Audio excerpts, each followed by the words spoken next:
आज ओबीसी नेत्यांची सर्व बैठक घेणार आहात, काय नेमकं पुढची दिशा, कसं नियोजन आहे?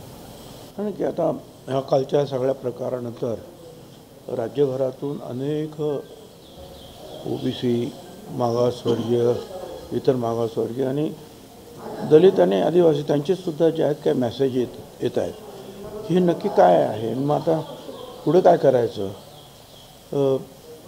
काही प्रमाणामध्ये ओबीसी समाजामध्ये मोठ्या प्रमाणात चिंता किंवा घबराट निर्माण झालेली आहे किंवा आता आमचं आरक्षण आता संपलं आहे, आता आम्ही पुढे काय, आता आमच्या म्हणजे मग शिक्षणाच्यामध्ये प्रवेश असेल तर काय, किंवा नोकरीमध्ये प्रवेश असेल तर काय, किंवा इतर ठिकाणी ज्या काही गोष्टी ओबीसीला मिळतात त्याच्यामध्ये आता हे सगळे वाटेकरी होणार. त्याचबरोबर ग्रामपंचायत, पंचायत समिती, जिल्हा परिषदेला कुठेतरी एखाद दुसरा निवडून येत होता ते सुद्धा आमचं जाणार.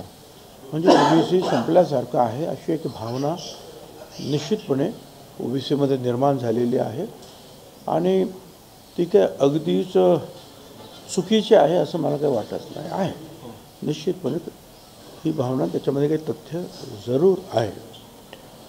आणि एकीकडे बॅकडोरने सर्वच मराठा समाजाला ओबीसी म्हणजे कुणबी सर्टिफिकेट द्यायचं आणि ओबीसीत घ्यायचं, आणि दुसरीकडे मात्र जे आहे 3 न्यायमूर्तींची कमिटी नेमून क्युरेटिव्ह पिटिशनमध्ये काय करायला पाहिजे त्याची कारवाई करायची.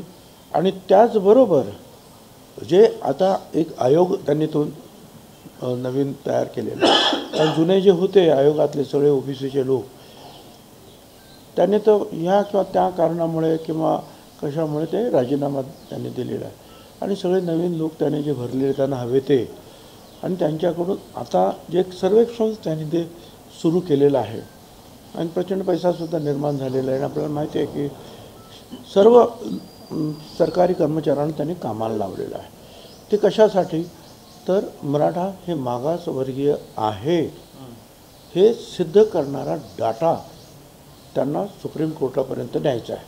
कारण मागच्या वेळेला गायकवाड आयोगाने जे काही दिलं होतं मराठा समाजाला वेगळं आरक्षण हायकोर्टानं, ते सुप्रीम कोर्टानं की हा समाज जो आहे हा मागास नाही, हा आर्थिक कुठल्याच दृष्टीनं मागास नाही, हे गायकवाड कमिशनच्या त्यांचा जो रिपोर्ट होता त्याच्यावरूनच त्यांनी त्याच्यावर बोट ठेवलं की तुम्ही तर सांगता की एवढे साखर कारखाने यांच्यात, एवढे मंत्री यांचे, मुख्यमंत्री एवढे दूध संस्था आणि बँका वगैरे, मग जिल्हा परिषद, पंचायत समिती मेंबर, मग हे मागास कसे, असा शेरा जो आहे हा सुप्रीम कोर्टाने त्याच्यावर मारला आणि ते सगळं नाकारलं.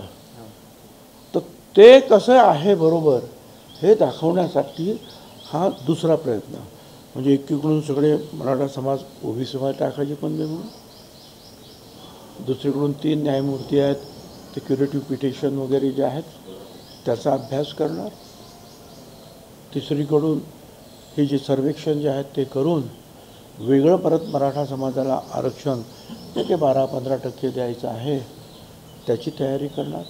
म्हणजे सगळीकडे जे आहे एकतर्फीच कार्यवाही होताना आपल्याला दिसते. जर वेगळं मराठा आरक्षण आपल्याला द्यायचं आहे की ज्याला आमचा सपोर्ट आहे किंवा क्युरेटिव्ह पिटिशन जे दाखल केलेलं आहे ते यशस्वी व्हावं म्हणूनसुद्धा आमचा पाठिंबा आहे. मग हे जर आहे तर ह्या सगळ्या मराठा समाजाला कुणबी समाजामध्ये टाकण्याचं कारण काय, आणि मग परत त्यांचे सगळे सोयरे अमुक ह्या सगळ्यांना नुसतं साधं शपथपत्र दिलं ते पण 100 रुपयाचं ॲफिडेविट द्या, स्टॅम्प पेपरवर पणची गरज नाही, हे सगळं करण्याची गरज काय, किंवा मग हे जर केलं आहे तर मग ते करण्याची गरज काय. तसं सगळ्याच बाजूने जे आहे हा संभ्रम आहे. म्हणजे मुख्यमंत्री बोलतात, आम्ही ऐकतो, परंतु मनाचं समाधान होत नाही आहे. तुम्ही असं केलं असतं की ठीक आहे आपल्याला वेगळंच आरक्षण द्यायचंच आहे, काम सुरू केलं, आम्ही काही म्हणत नाही तिथे, किंवा क्युरेटिव्ह पिटिशन आम्ही काही म्हणत नाही. सगळ्याचे सगळे जे तुम्ही 54 लाख नोंदी सापडल्या आणि त्याचे सगळे आता जे सगळे सोयरे मग बाकीचं हा उपद्रव करता कशाला. परत शिंदे कमिटी जी आहे ही त्यांचा मुदत संपली, काम संपलं त्यांचं. चालू ठेवा कशाला. सुप्रीम कोर्टाचे जे मुख्य न्यायाधीश आहे त्यांचा पगार 2,80,000 रुपये आहे आणि यांचं 4.5 लाख रुपये प्रत्येकी, जे असं मला कळलं आहे. ते कशासाठी. बरं ते तेवढेच नाही, त्यांच्या खाली तो स्टाफ असणार, काम करत असणार. कशासाठी. झालं ना तुमचं काम. तुम्ही अगोदर सांगितलं की त्या निजामशाहीमध्ये आमच्या ज्या नोंदी अडकलेल्या ते शोधलं. मग म्हणाले मराठवाड्यामध्ये सगळ्यांना ते का, मग सगळ्या महाराष्ट्रामध्ये, मग सगळ्यांना OBCमध्येच घ्या. हे सगळे जे हट्ट जे आहेत पुरवण्याचं काम सरकार करत आहे. ठीक आहे, लोकांची मागणी आहे, आपण त्यांना प्रतिसाद दिला पाहिजे. परंतु तो ज्याप्रमाणे आपण म्हणतो आहोत की आम्ही कुणावर अन्याय करणार नाही म्हणजे 54 लाख जर जे नोंदी सापडल्या आणि त्याच्या आणखी दुप्पट तिप्पट लोक OBCत आले म्हणजे OBCला धक्का लागणार नाही. ढकलून बुकलून बाहेर काढण्याचं काम आहे. नावाला OBC आहे, परंतु त्याच्यामध्ये कुठलाही फायदा जो आहे OBCला राजकीय असेल, शैक्षणिक असेल किंवा आणखीन काय असेल तो मिळणार नाही. बरं, ही सगळी मंडळी जी आहे, परत तुझं मराठा आरक्षण वेगळं दिलं, इकडे पण मग तिकडे पण मग ते तुमचं ते सारथीमध्ये ते पण तिथेच, मग महाज्योतीमध्ये पण तेच. अरे आहे काय, काही कुठेतरी तुम्ही क्लॅरिटी देणार की नाही OBC समाजाला. हा समाजसुद्धा मतदान करतो हे विसरता येत नाही आपल्याला. आणि मग काही लोक म्हणतात की तुम्ही 2 समाजामध्ये तेढ वाढवता. मला सांगा काय करायला पाहिजे, कुठे आम्ही चुकतो. तुम्ही कुठलं तरी एक बाजू धरून मराठा समाजाचे त्यांना न्याय द्या तुम्ही. तर सगळीकडूनच जर तुम्ही अशा रीतीने जर काही निर्णय झाले तर लोक प्रक्षुब्ध होणार. आणि त्यासाठी वेगवेगळे जे आहेत मॅसेज, आज मला कालपासून जे लोक बोलतात, मॅसेज पाठवत आहेत, काय करायचं विचारत आहेत. आता त्यासाठी जे आहे नक्की काय परिस्थिती राहील, त्यासाठी जे लोक आमच्याबरोबर, जे आम्हाला कल्पना आहे की OBCमध्ये काम करत आहेत, सगळ्या लोकांना बोलवणं काही शक्य नाही आणि ती काही जाहीर सभा नाही आहे. पण त्यातले जे काही राजकारणात आहेत किंवा काही नुसतेच समाजकारणात किंवा काही वकील आहेत जे आम्हाला सपोर्ट करतात, त्यातल्या काही लोकांना जे आम्ही बोलून की पुढे आपल्याला आणखी काय करता येईल त्याची आम्ही चर्चा संध्याकाळी करणार आहोत. सर, पण केंद्र सरकारची काही या प्रकरणात काही मदत घेता येऊ शकते का. आरक्षण वाढवणं म्हणा किंवा इतर गोष्टी. मी तर पहिल्यापासून म्हणालो की तामिळनाडू इतर ठिकाणी जर वाढवलं जात आहे आणि आतासुद्धा 10% त्यांनी वाढवलंच आहे EWSमध्ये. मग यांना पाहिजे तर यांना पण द्या. बरं, आता हे EWS जे त्यांनी वाढवलं 10%, कदाचित तो आंतरिक हेतू हा असावा की महाराष्ट्रामध्ये मराठा, गुजरातमध्ये पटेल, पुढे जाट किंवा काय ते राजस्थानमध्ये गुर्जर असतील किंवा आंध्र प्रदेश कापू वगैरे असे जे काही समाज आहेत त्यांना शांत करण्यासाठी हे 10% काढले असं मला स्वतःला वाटतं. आणि हे खरंच आहे. कशावरून तर बाकीच्या सगळ्या ठिकाणचे पटेलांपासून गुर्जर जाट सगळ्यांची आंदोलनं थांबली आणि महाराष्ट्रामध्ये सुद्धा सरकारने जाहीर केलं की या 10% आरक्षण जे EWS त्याच्यामध्ये 85% मराठा समाजानेच त्याचा फायदा घेतलेला आहे. म्हणजे यांनी मग शांत बसायला पाहिजे होतं, पण ते शांत न होता वेगवेगळी आंदोलनं करत आहेत का. आणि हजारो गाड्यातून सगळी गरीब माणसं जे आहेत ती मोर्चा घेऊन मुंबईला येतात. गुणरत्न सदावर्ते यांनी देखील विरोध केलेला आहे. कोणी? सदावर्ते ॲडव्होकेट. हां, ते करणं ज्यांना आपल्या बैठकीला आज येणार आहेत का, काही चर्चा झाली? मला काही कल्पना नाही आहे काय. मी आता ओपनली सगळ्यांना आवाहन केलेलं आहे, सगळ्यांना करणं.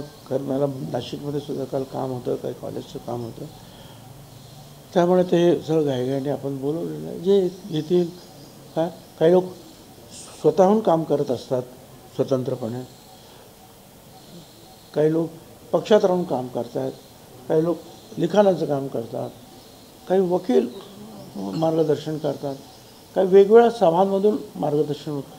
ज्यांना जे जे काही सुचेल ते ते त्यांनी करावं. इथे आम्ही केवळ एका जातीसाठी लढत नाही आहोत. केवळ मराठा समाज ही एका जातीसाठी आमची लढाई नाही. आमची लढाई 374 जातींसाठी आहे. मग त्याच्यामध्ये भटक्या विमुक्त आले, ते नंदी बैलवाले आले, ते आणखीन जे काही ते मध्ये आईवाले असतात, सापवाले, गारुडी, अमुक तमुक, अनेक लहान तिथून भटक्या विमुक्त जे आहेत सगळे ते सगळे आहेत. त्याच्यामध्ये मोठे समाजसुद्धा आहेत, जसे धनगर आहेत, माळे आहेत, वंजारी आहेत, तेली आहेत, मूळ कुणबी आहेत, मग सुतार, लोहार, अमुक तमुक, 12 बलुतेदार, आलुतेदार, असे 374 जातींचं नुकसान होऊ नये म्हणून आमचा हा सगळा प्रयत्न आहे. आरक्षणाचे जे प्रश्न होता त्याचा मार्ग मुख्यमंत्री एकनाथ शिंदे यांनी काढला आहे. त्यामुळे मराठा बांधवांचे मन जिंकले असं अनेक नेते म्हणतात. चांगली गोष्ट आहे ना. काय त्यांना जिंकल्याचा आनंद होतो आहे आणि ओबीसी समाजाला काहीतरी आमचं सगळं संपल्याचा आनंद दुःख होत आहे. काय आता प्रत्येकजण आपापली भावना व्यक्त करतो. साहेब, ही लढाई शेवटपर्यंत सुरू राहणार का ओबीसीचं आरक्षण बचावण्यासाठी? तुम्हाला त्याचं कारण की सुनील तटकरे असं म्हणताय की ही भूमिका भुजबळ साहेबांची आहे, पक्षाची नाही. पक्षाचं नसेल, छगन भुजबळची आहे ना, बस. ही भूमिका छगन भुजबळची आहे. काय ती कुणाला पटो न पटो, मला त्याची काही कर्तव्य नाही.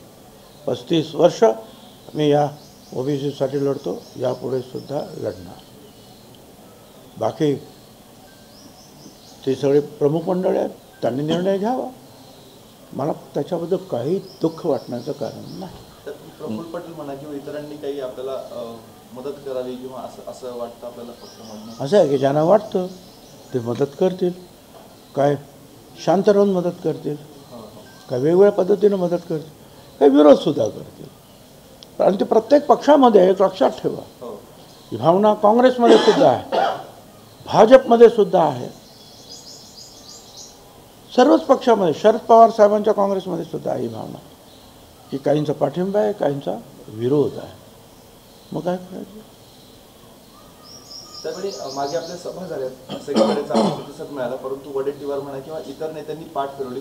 ही एकजूट कमी दिसते ओबीसी. मला काही कल्पना नाही, कारण त्यांनी ज्या पहिल्या मिटिंगमध्ये जाहीर सभेत अतिशय जोरदार भाषण करून, म्हणजे जवळपास की पक्ष राहू द्या बाजूला, पण समाज म्हणून आपण समोरचा जो पिवळा झेंडा जो आहे, ध्वज, तो हातात घेऊन लढूया, अशा प्रकारे त्यांचं भाष्य झालं.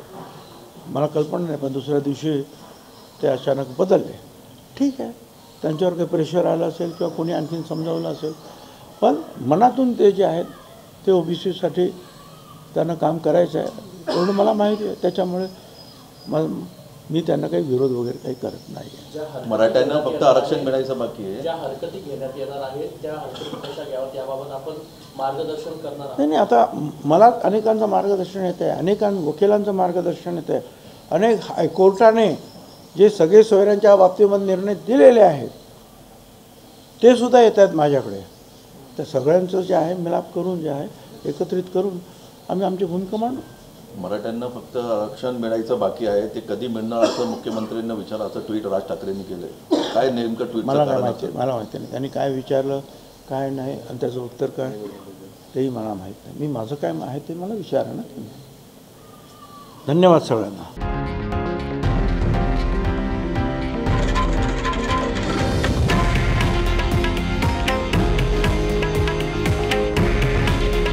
हे आहे देशातील नंबर 1 न्यूज नेटवर्क आणि आपण पाहत आहात TV9 मराठी.